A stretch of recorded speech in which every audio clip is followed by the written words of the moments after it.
wants to win. Everybody wants to win. But the question is, paano ba maging winner? How can we be winners? Ang AIM Global, marami ng winners. Paano kami? Nag-umpisa pa lang kami. Paano yung mga bago? Paano mananalo?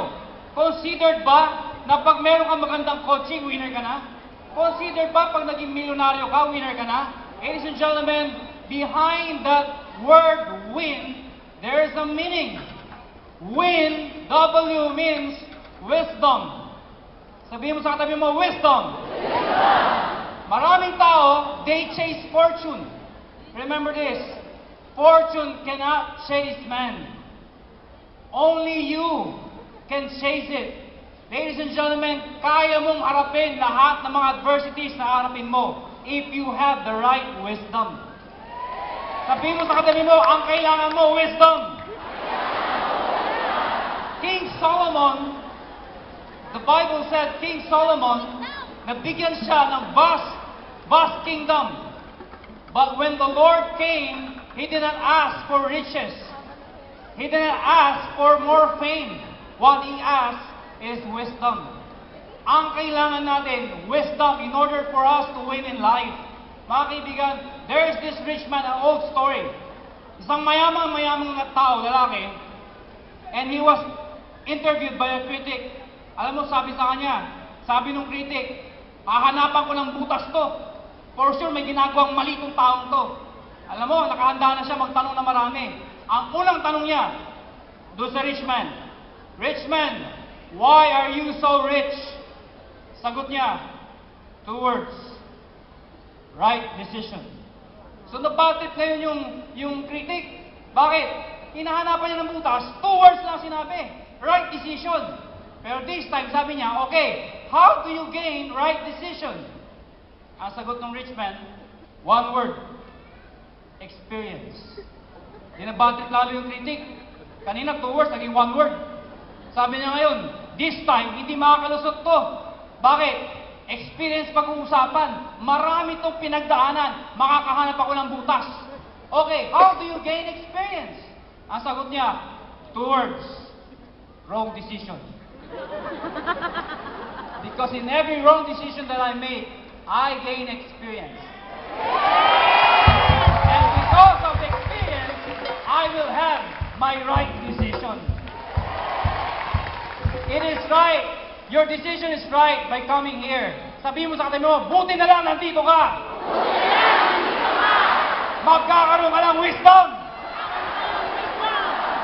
And I am sure, the moment you step out of this place, you are a different person already. Sabihin mo sa katabi mo, ibang tao ka na. Kung normal kang pumasok, paglabas mo, abnormal ka na.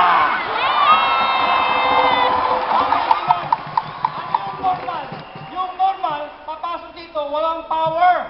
Papasok dito, malabo yung pangarap. Pero mga kaibigan, paglabas mo dito, malinaw na malinaw ang mga pangarap mo. Dahil may AIM Global! Is integrity. You must have that sense of integrity. Remember this, winning is an attitude.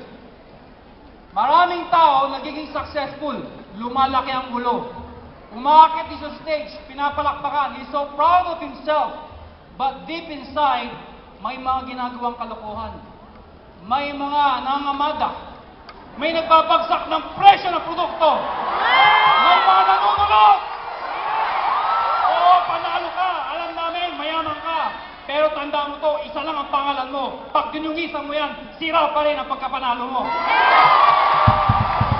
Ang totoong panalo, yung aakyat ka din sa stage, nasasabihin ng mga tao sa'yo, grabe, ang galing ni Upline, grabe, yan ang gusto namin gayahin, walang niloloko, walang tinatapakan. Marami kang ng pera, sikat ka nga, maganda nga yung kotse mo, pero marami namang galit sa'yo. Tama ba? O tama? Sabi mo sa kami, tama eh! Mga kaibigan, paano naman ako? Wala nga akong pangalan, wala pa ang kotse, nanunulot pa ako. Yun lang. Mga kaibigan, remember this. If you fail, sabi nga ni Doc Ken, okay lang yan. you can still redeem yourself. We are giving you the chance to redeem your name. We are giving you a chance to redeem your life. A chance to change your lifestyle. A chance to change your name. Hindi pa pangalan apelido mo. Pero papalitan lang yung tawag sa'yo. And finally, paano naman kami? Bago lang po kami. Paano kami? Andito lang sa sulok, wala pa ang grupo. Remember this. Never, never, never give up. Never give up on your dreams. AIM Global will never give up on you. So don't give up on us. Kumapit ka lang, kaibigan, hindi ka namin bibitawan. Harapin natin lahat ng pagsubok mo. Sama-sama tayo. Guys, remember this. Remember this. Maybe it's their time to shine. Maybe it's their time to be recognized. But remember, if you're new, kung medyo malaw pa ang sitwasyon mo, tumuloy-tuloy ka lang. Just don't give up. Your time will shine. Your time will come. And when that time comes, you will rise. Your time is now. Because your time is AIM Global. Ngayon na ho, huwag mo nang paabayin pa. Tanda mo to, yung pamilya mo naghihintay sa'yo. Maraming tao sa labas, hinihintay ang pagyaman mo, pagbago ng buhay mo. Pero marami din sa labas, hinihintay ang pagbabagsak mo. Yung mga taong di sumasali sa'yo, yung mga taong di nakikinig sa'yo, okay lang yan. Part ng buhay yan. Mas masarap nga, marami sila eh. Dahil pag yumaman ka, nagbago ang buhay mo, papakita mo, totoo ang sinasabi ko, totoo nangyari sa akin.